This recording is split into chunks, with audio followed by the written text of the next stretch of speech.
More fallout for the Biden administration after saying it's got total confidence in General Mark Milley. Remember the new book claiming the general called China to undermine Trump? And so far, nobody's denying that the calls took place. The key now is to find out what was said, and Republican lawmakers are demanding answers. And for you to go and have the call with the Chinese, there's nothing wrong with that. For you not to tell the president that you had that call with the Chinese and for him not to be aware, that's the problem. It's because you want him to be all informed and at his best to proceed. You don't have the back of the Chinese, you have the back of your president. If in fact that is true, then those would be individual counts of insubordination, and the appropriate, action would be, a court-martial proceeding. If he actually told the Chinese, hey, if we're going to do something, we're going to give you a heads up, that is so unconstitutional, so wrong. And Republican Senator John Kennedy suggesting Biden might scapegoat Milley to distract from his Afghanistan failure. I know President Biden has said he will stand behind and stands behind General Milley. And maybe that's true for the short term, but I'm going to give you even odds that eventually the White House throws him under the bus. Because the White House desperately needs someone besides President Biden on which to blame the stunning incompetence in Afghanistan. Let's hear a prediction, Judge. Does Milley skate on this, or does he get canned?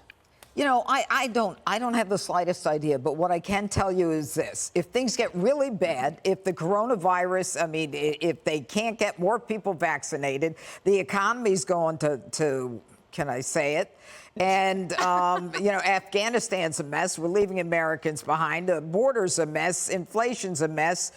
Somebody's got to go. If anyone goes, he goes. Look, and I wouldn't be sorry to hear him going, because apparently there's only two people who can give him permission to call his Chinese counterpart, assuming that he said what Woodward is saying he said, and that is the president or the acting Secretary of Defense, which was this guy Miller. And both have said we didn't give him permission to do that.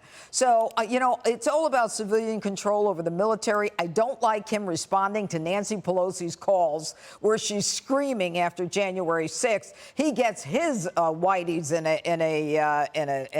a tizzy, and he decides that he's going to go to everybody who's involved in the nuclear weapons issue, and he's going to tell them, come to me first. Since when do they come to you first? You go to the president first. Yeah, Nancy Pelosi's not in the chain of command. All of a sudden, she is Richard. How'd that happen?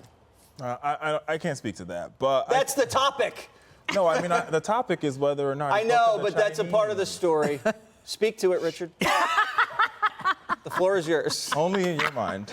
But I think we should work on actually getting all the facts before we just jump to conclusions. Number one. Why would we do that? Because we're the news, maybe. We're commentary. It's a fine line. But number one, anytime a book publisher is releasing a book, what they do is they find the most salacious lines of the book and they release them out so people like us can chew over them. And because our politics has become so absolutism, so people like the politicians that we just saw there, most of them will likely be 2024. But Milley didn't deny it. He didn't deny it. Because he's doing his job. He's not going to deny it. He's not going to get in the weeds on this. His job is to run the military. So what you have is to advise the president.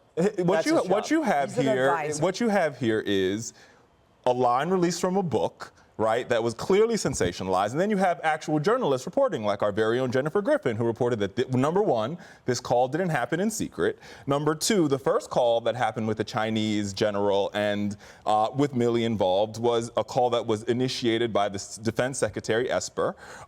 So before we get into this, and we also had our very own Jack Keane, who talked about this and says, before we jump, let's get all the facts, number one, and let's not call for transcripts, right, because many times when these calls happen, they happen in secret because they could be talking about a lot of things. And when this stuff gets released out to the public, we destroy the back channels that we have between us and other foreign governments, especially foreign governments that we have bad relationships with, because we want to be able to do the Ukraine phone call. Obscure the ideal of us going to nuclear war with them. That is the Pentagon's opinion. Dana, do you think when Woodward and Costa reported this, that maybe they got a leak of the transcript? Do you think someone told them who was on the call exactly what happened? It's not like they would make something like this up.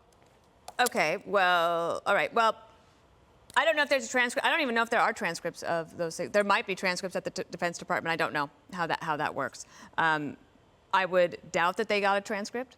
I would imagine that this was a description of what was happening in general. It's because actually the accusation is quite general. And that's why we're saying, well, could we get the facts to find out what was said and then what was the chain of command? So did the Secretary of Defense know, or did the Secretary of Defense's deputy know? Is that good enough? I don't know. He'll have to answer that as well. But I also wonder about this, because Costa and Woodward are not just any old authors, like somebody who wrote How I Saved the World, Everything Will Be Okay, or The Plus. Okay, nothing in the books that we write is actually news. It's actually breaking news. Yeah. These two are, well, especially Costa. He is a reporter for the Washington Post. General Milley is in the office of the Joint Chiefs. He is advising a president as we speak, Trump and then Biden. So if this guy is usurping the commander-in-chief, that's big news. Yeah. And that should not be held to have a one-line leak to sell a bunch of books for us to then find out next week that actually it was all nuanced and context doesn't actually allow us to ruin this guy's life. So I'm skeptical about it. I'm not saying it didn't happen. I just don't know, and I'm curious about how comfortable the authors are that this is happening. And if you're Joe Biden, you can't trust this guy, Milley, now. Well, I don't know if he knows what's going on. I mean, Joe? Joe, yeah. I do enjoy the cognitive dissonance in people who could just easily reverse this. Say it's a general going around Joe Biden's back because he believes that the mental decline has become so serious that we've got to do something. The people that would be defending Milley right now would be condemning Milley. So you have to step back and do kind of like a comparison. We have impeached for less. The phone calls. We've already had 2 phone calls under Joe Biden. We've had the call to the Afghan president to instruct him to lie. I'm sure there was nuance to that. Milley to China.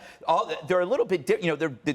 Do we know it was on behalf of our country or was on behalf of something else? Not perfect phone calls. Not perfect phone calls. Milley is a symptom of the emotional spasm that went on from 2016 to 2020. It wasn't the Americans who were having the spasm. It was the media, the people in power. It caused them to overlook a virus that was spreading out of China. It caused them to overlook riots and looting across the country, a concerted effort to disqualify law enforcement, all because they hated this guy who had mean tweets and made mean jokes, who was an outsider calling BS on all of these people, right? So this is about getting rid of the most dangerous president in world history, the one, who removed the threat of North Korea from the table, who ushered in peace in the Middle East, the Abraham Accords, who helped Operation Warp Speed begin, get off the ground, and didn't take a paycheck. And yet adults like Milley have deluded themselves into thinking that this guy would invade China. That's what this is about. It's about the delusion. How do you know that? It's part of the story. Yeah, but China's there's no facts on this. China called and said, we're concerned about Trump. I'd say, screw you. You better be. There weren't any facts with Russia collusion, and you guys ran with that forever. Hey, Sean Hannity here. Hey, click here to subscribe to Fox News YouTube page and catch our hottest interviews and most compelling analysis. You will not get it anywhere else.